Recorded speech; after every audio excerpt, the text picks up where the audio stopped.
ایک دور میں منکرین حدیث کا اب بھی ہیں بہت سے لوگ جو حدیث کا انکار کرتے ہیں، قرآن کو مانتے ہیں، اہل قرآن کہا جاتا تھا۔ تو بس قرآن سے یہ بات ثابت کرو، حدیث میں نہیں، قرآن پہ بات کرو۔ اللہ کا کلام کیا ہے؟ قرآن ہے، حدیث کی بات نہیں کرو، قرآن کی بات کرو۔ توبہ نعوذ باللہ۔ تو نبی حضرت کے دور میں بھی تھے جو حضرت عبداللہ بن مسعود نے ایک شخص کو احرام کی حالت میں سلے ہوئے کپڑوں میں دیکھا، تو سلے ہوئے کپڑے نبی کریم صلی اللہ علیہ وسلم نے منع کیا ہے کہ سلے ہوئے کپڑے احرام محرم کے لیے سلے ہوئے کپڑا کوئی چیز موزہ کوئی چیز پہننا منع ہے۔ مرد کو عورت پہن سکتی ہے، مرد کو سلا ہوا لباس پہننا منع ہے۔ تو حضرت عبداللہ مسعود نے رضی اللہ تعالیٰ عنہ نے دیکھا کہ ایک شخص نے سلا ہوا کپڑا پہنا ہوا ہے۔ اسے کہا کہ بھائی تم تو محرم ہو، احرام کی حالت میں ہو، تم نے یہ سلا ہوا کپڑا کیسے پہنا ہے؟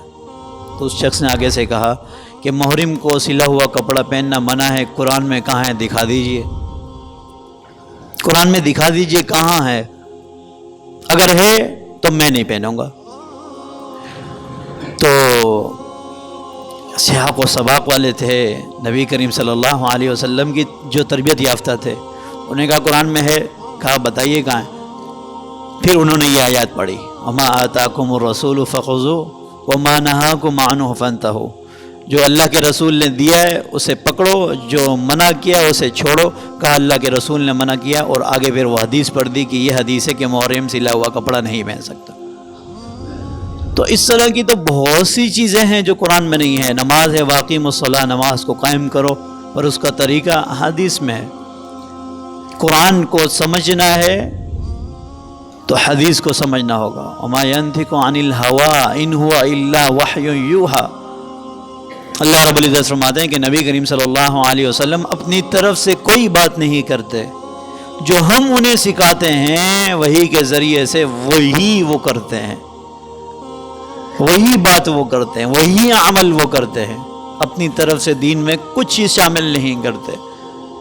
تو وہ قرآن کی آیات ان لوگوں کے لیے ایسا ہے، ان منکرین کے لیے جو حدیث کو مانتے نہیں۔ بھائی قرآن اور حدیث کا ایسا تعلق ہے، مثال میں آپ کو اس طرح سے دوں کہ اگر انسان کے پاس کتاب ہو، وہ اسے پڑھنا چاہے، اس کی آنکھیں بھی ٹھیک ہیں، مگر روشنی نہ ہو، دیا نہ ہو، سورج کی روشنی نہ ہو، لائٹ نہ ہو، تو وہ قرآن کو پڑھ سکتا ہے؟ نہیں۔ اس طرح نبی کریم صلی اللہ علیہ وسلم کو نور اور روشنی کہا گیا کہ قرآن کو سمجھنے کے لیے نبی کریم صلی اللہ علیہ وسلم کی تعلیمات کی ضرورت ہے، حدیث کی ضرورت ہے۔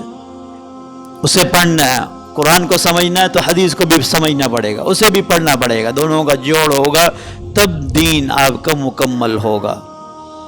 تو خدا را ایک تو اس باتوں میں نہ آیا کریں یہ حدیث اس کے لیے ہے، یہ حدیث اس کے لیے ہے، یہ حدیث صحیح ہے یا غلط ہے، کسی عالم سے پوچھ لیا کریں۔ آج کل بہت سے یعنی کہ میسیج ایسے چل جاتے ہیں جن کا حدیث سے واقعاتاً تعلق نہیں ہوتا، حدیث نہیں ہوتی، مگر اس ایک کسی اچھے انسان کے اچھے قول کو نقل کر کے بیان کیا جاتا ہے، نیچے لکھ دیا جاتا ہے الحدیث۔ اب وہ بات چلتی چلتی اتنی پھیل جاتی ہے کہ وہ حدیث نہیں ہوتی، پھر ہر حدیث میں انسان کو شک ہونا پر پتہ نہیں حدیث بھی ہے کہ نہیں، یہ حدیث بھی ہے نہیں کہ۔ عرب میں آپ دیکھیں گے حدیثوں کو سمجھنے کے لیے عالم یا کسی بڑے ادارے میں داخلے لینے کی ضرورت نہیں ہوتی تھی، مجمع لگے ہوئے ہیں، مدینہ میں آپ جائیں مجمع لگے ہوئے ہیں، یعنی کہ درس حدیث ہو رہا ہے، یعنی کہ مجمع لگے ہوئے ہیں۔ مسجد الحرام میں بھی دیکھیں گے مجمع لگے ہوئے ہیں درس حدیث کے، درس قرآن کے۔ آپ کو قرآن سمجھنا ہے اس مجمع میں بیٹھ جاؤ، آپ کو حدیث سمجھنی ہے اس علاقے اس حلقے میں بیٹھ جاؤ۔ اور نوجوانوں کو ایسی حدیثیں یاد ہیں جو ہم بہت کم سنتے ہیں۔ اصل بات ہی ہے نا کہ ہم نے اس طرف رجحان نہیں کیا، اپنی توجہ کو اس طرف نہیں ڈالی، نہ سیکھنے کی کوشش کی کہ ہمیں پتہ چلے ہاں یہ حدیث ہے، یہ حدیث نہیں ہے۔ کوئی ایک حساب میں تو ہم ایک دم پکڑ لیتے، نہیں یار ایسا نہیں ہوا، فلانا دور میں وزیر کون تھا، ابھی پوچھوں گا 100 آدمی بتا دیں گے، نہیں اس وقت تو یہ گورنر نہیں تھا، تم غلط کہہ رہے ہو، نہیں اس دور میں وہ لڑائی کی وجہ یہ نہیں تھی، یہ وجہ تھی، آپ سب بتا دیں گے سیاست کے بارے میں۔ اگر دین کے بارے میں پوچھا جائے، جی مولوی صاحب سے پوچھیں گے، مولوی صاحب کی ذمہ داری، مفتی صاحب سے پوچھ کے بتائیں، یہ ہر مسلمان کی ذمہ داری ہے، قرآن سمجھنا، اسے سیکھنا، حدیث کو سمجھنا، پڑھنا، اس پر عمل کرنا ہر مسلمان کی ضرورت ہے، ہر مسلمان پر لازم ہے۔ ایسا نہیں ہے کہ دین پر صرف علماء کرام چلے۔ مومن مسلمان کون ہے؟ جو اللہ کی بات اور نبی کریم صلی اللہ علیہ وسلم کی بات کو پڑھے، سمجھے اور اس پر عمل کرے، اور پھر تمہیں اللہ کی محبت ملتی ہے۔ قل ان کنتم تحبون اللہ فاتبعونی یحببکم اللہ۔ اپنی بات اسی پر ختم کرتا ہوں کہ اللہ فرماتے ہیں کہ اپنی امت کو کہہ دیجیے اگر تم محبت کرتے ہو تو تم اتباع کرو، اور جب تم اتباع کرو گے یحببکم اللہ، اس اتباع کا بدلہ میں تمہیں کیا دوں گا؟ میں تمہیں اپنا محبوب بنا لوں گا، میں تم سے محبت کرنے والا بن جاؤں گا۔ تو محبت اللہ کی کون چاہتا ہے؟ ہم میں سے ہر ایک شخص چاہتا ہے کہ اللہ کی ذات ہم سے محبت کرے، یا صرف عالم چاہتا ہے یا صرف حافظ چاہتا ہے؟ نہیں، جس نے بھی کلمہ پڑھا ہے وہ یہ چاہتا ہے کہ اس کا پروردگار، اس کا رب اس سے محبت کرے۔